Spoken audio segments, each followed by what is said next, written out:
So about a year or so ago, I saw an image for a movie called The Cleaning Lady, and I thought the image was so damn creepy that I have been intrigued and extremely excited for this movie ever since. I have not known anything else about this movie. Not a freaking plot synopsis, not a trailer, not any other images, nothing. I just knew the title of the movie and this image. And that image was so damn spooky to me that I was like, I'm in, I don't care what it is. And that image is this right here. Fucking creepy, right? It really just unsettled me when I saw it in the best of ways. I was instantly sold. So when I got the movie from Redbox, because it was finally freaking released to Redbox, last night I drove over there and picked it up. I was so excited to check this out. I found out that it is directed by John Knotts. Is that how you say his last name? I don't know. He directed one of the best slasher movies of the 2000s, which is a movie called Girl House. Absolutely check it out. I did it for a Slasher Sunday. It is one of the better slasher films, period. I really enjoy the hell out of it, so high recommend there. He also did the movie The Shrine, which I thought was really good, and he did a movie called Jack Brooks Monster Slayer, which is a fun horror comedy, and he did a movie called Goddess of Love, which is currently streaming on Amazon Prime. I have not seen it, but I do want to see it, and after seeing this and all of those other movies, I'm much more looking forward to that one, knowing he did it. So I really enjoyed this. I didn't love it. I have a couple little minor gripes here and there, but overall, I absolutely recommend it.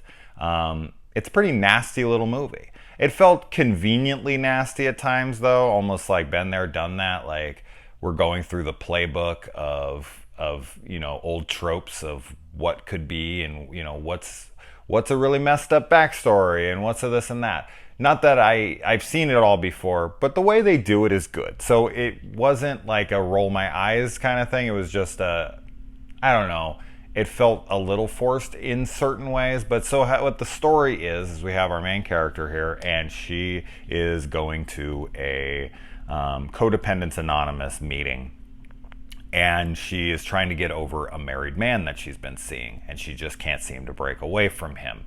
And she lives in like a pretty lavish, high-rise type apartment building where she wants to hire a cleaning lady, and she runs into this girl who has a burned face, and she's like a maintenance girl in the building, and she offers to hire her under the table to come clean her house. And the burned cleaning lady becomes obsessed with her now employer. That's as much as I'll say about the movie. One of the things I didn't buy, I bought the acting from the main character here, the woman who is dating the married man. So I bought her codependence on him. I bought her performance on it, but I did not buy the chemistry between them. They didn't sell me on this is the guy that you would wreck someone's home for, or that you'd have to go to a group therapy to get it from. And not because he's an unattractive guy, or if he's an attractive guy, nothing to do with that. It was the way they interacted. It was the way they set that up. I was just like, I'm not really feeling their relationship at all. Doesn't mean it's believable or not. I mean, I've been around people who are like, oh my God, I'm so in love with this person. And then you see them together and you're like, you are? You don't seem like you like them all that much. So I'm not saying it's a knock. I just wish I would have been able to feel it more, to be like, oh man, they have such good chemistry. I'm absolutely buying into all of that. I just wasn't. So, and it's a big point of the movie, because a lot of the movie has to deal with that aspect of it, and that might get a little too melodramatic for certain people, so they might want to steer away from this. I also wish there would have been a gore factor to this that was higher than it was, because it wasn't all that high. Not that it absolutely needed it, but I would have enjoyed it more, of course. I thought that the girl who played the cleaning lady, she's a beautiful girl in real life. She had the burns all over her face prosthetically. I think she did a great job. She's very eerie, very creepy in this movie. Although I don't know. One side of me is okay with it, but on the other side of me, it's like anyone who has a deformity, anyone who has, something that they can't really be in control of is a villain. Like, but when they show other things of what led up to this, it does make sense of, why she is the way that she is 100,000%.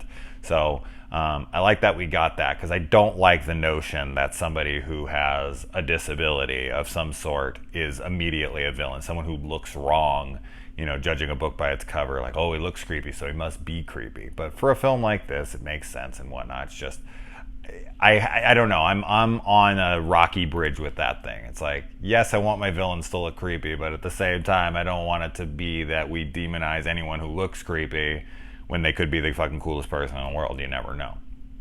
But yeah, overall, I was a fan. I recommend it for sure. I think that most people will dig it. It's slower, it's lower budget, and it does deal with a decent amount of relationship drama. And there isn't a ton of killing. There isn't, like, it's not some big slasher movie or anything like that.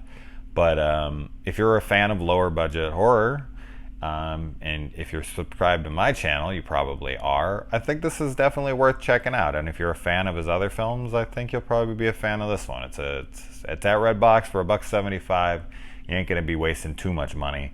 But I think it's worth checking out for sure, and I'll be looking forward to the general consensus on this one, since there's like no reviews yet, because it just came out. But anyways, I gotta go return this to Redbox, so adios.